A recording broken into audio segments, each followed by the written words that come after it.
Bismillahirrahmanirrahim. Nahmaduhu wa nasta'inuhu wa nastaghfiruh. Asyhadu an la ilaha illallah wa asyhadu anna Muhammadan abduhu wa rasuluh. Allahumma sholli ala Sayyidina Muhammad wa ala ali Sayyidina Muhammad, amma ba'du. Pemirsa kaum muslimin yang dimuliakan Allah Subhanahu wa ta'ala, semoga kita semua dilimpahkan rahmat, berkah dan maghfirah daripada Allah Subhanahu wa ta'ala jalla jalaluh. Pemirsa kaum muslimin yang dimuliakan Allah Subhanahu wa ta'ala, daripada sahabat Nabi yang termasuk dalam Khulafaur Rasyidin, ada satu sahabat Nabi yang mana ia seluruh harta kekayaannya dilimpahkan untuk Islam, dilimpahkan untuk perjuangan Islam. Beliaulah Sayyiduna Utsman bin Affan radhiyallahu ta'ala anhu. Sayyiduna Utsman bin Affan, beliau dilahirkan di kota Thaif, Jazirah Arab, atau masih dalam wilayah negeri Arab.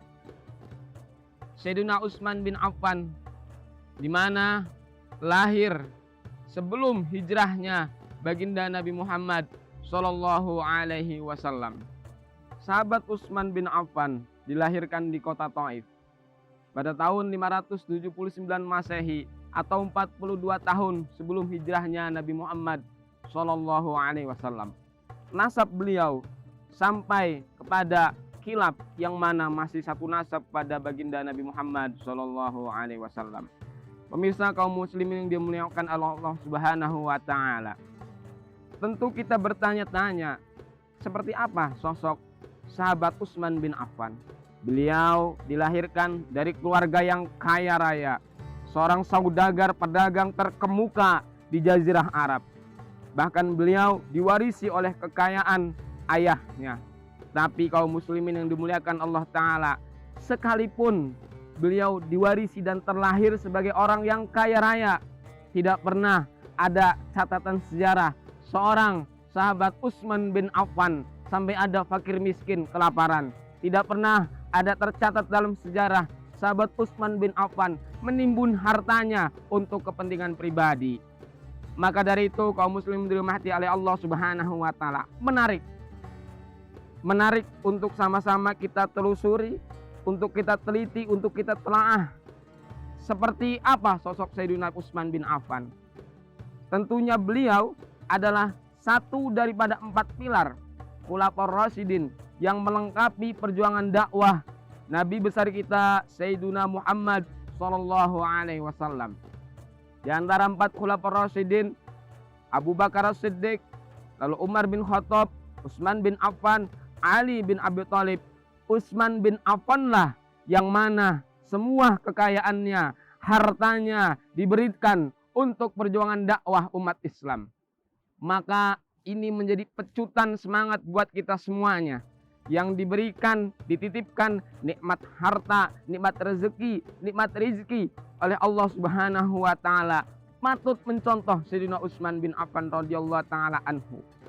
Bukan tidak boleh orang Islam itu memiliki dunia, bukan tidak boleh orang Islam itu kaya raya, bukan tidak boleh orang Islam itu terkemuka, banyak hartanya. Boleh, wajib, akan tapi dengan syarat untuk diperjuangkan kepentingan umat Islam. Sehingga tidak ada lagi fakir miskin yang menangis kelaparan. Tidak ada lagi pemuda-pemudi yang mana mereka bingung untuk mencari pekerjaan sehingga memilih jalan yang salah. Menjadi pelacur, menjadi garong, menjadi maling. Ulah siapa?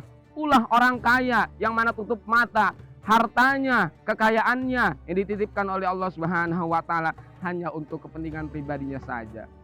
Pemirsa kaum muslimin yang dimuliakan Allah Subhanahu wa ta'ala, tentunya prestasi sahabat Utsman bin Affan bukan hanya di situ. Beliau juga melakukan perluasan wilayah, perluasan Masjid Nabawi, perluasan Masjidil Haram Makkah Al-Mukarramah. Bahkan di zaman beliau satu munculnya yang namanya Mushaf Utsmani yang sampai saat ini sama-sama kita bisa pelajari dan kita baca, yaitu mushaf yang disusun di zaman kekhilafahan Sayyidina Utsman bin Affan.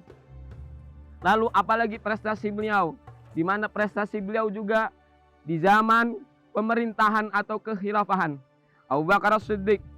Beliau menyedekahkan gandum dan 1000 onta untuk kaum muslimin, untuk orang-orang fakir miskin, tidak terlepas entah ia itu orang Islam atau bukan orang Islam, entah terlepas ia itu adalah ras sukunya Arab atau bukan Arab, di mana kekayaan Sayyidina Utsman bin Affan diberikan oleh kaum muslimin, orang-orang miskin pada saat itu. Bahkan di zaman pemerintahan atau kekhilafahan Sayyidina Abu Bakar As-Siddiq, di mana sahabat Utsman bin Affan memberikan gandum dan 1000 onta kepada kaum muslimin dan kaum fakir dan miskin yang mana tidak memandang agama, suku, serta arasnya. Ini menjadi suatu pelajaran ibrah serta pecutan pukulan bagi kita semua kaum muslimin. Diberikan kekayaan, dititipkan harta, dititipkan pangkat oleh Allah Subhanahu wa taala. Jika tidak mengambil ibrah sebagaimana sahabat Utsman bin Affan, dilahirkan dalam keadaan seorang yang kaya raya, diberikan harta yang luar biasa, tetapi diberikan untuk perjuangan umat Islam. Mari sama-sama kita bayangkan, jika itu terjadi saat ini Utsman bin Affan ada di tengah-tengah kita, insya Allah tidak ada fakir miskin yang menangis kelaparan. Insya Allah tidak ada kaum muslimin yang mengambil suatu pekerjaan yang dilaknat oleh Allah Ta'ala. Mari bersama-sama kita berkaca diri. Dititipkan kita harta oleh Allah Subhanahu wa Ta'ala untuk memperkaya diri dan anak istri serta keturunankah, atau benar untuk perjuangan dakwah umat Islam? Mari bersama-sama kita semua bertafakur diri. Semoga harta kekayaan yang dititipkan oleh Allah Subhanahu wa Ta'ala saat dihisab nanti menjadi penolong kita saat melalui alam barzah, alam kubur, saat melalui padang mahsyar, dan kita semua dikumpulkan bersama orang-orang yang soleh dan orang-orang yang menang. Dan terakhir pemirsa kaum muslimin yang dirahmati Allah Subhanahu wa Ta'ala, sahabat Utsman bin Affan, mana beliau wafat karena dikepung oleh pemberontak-pemberontak yang difitnah oleh kaum munafikun. Ini menjadi ibrah buat kita juga. Hati-hati dengan kaum munafikun. Hati-hati orang-orang yang merusak persatuan dan kesatuan, karena sangat mudah menghancurkan kekuatan pondasi yang mana pondasi itu gampang dirubuhkan, diruntuhkan oleh kaum munafikun. Sahabat Utsman bin Affan wafat, dibantai, dibunuh oleh para pemberontak yang mana ingin menjatuhkan kekhilafahan Sayyidina Utsman bin Affan. Pemirsa kaum muslimin yang dimuliakan Allah Subhanahu wa Ta'ala, semoga dari rangkaian kisah sahabat Utsman bin Affan, mari bersama-sama kita membuka hati kita, membuka pikiran kita, bahwa harta kekayaan Allah titipkan, sekalipun kita terlahir dalam keadaan kaya raya, jika tidak dijalankan sesuai dengan jalannya Allah, maka sia-sia hidup kita, maka tak ada artinya hidup kita.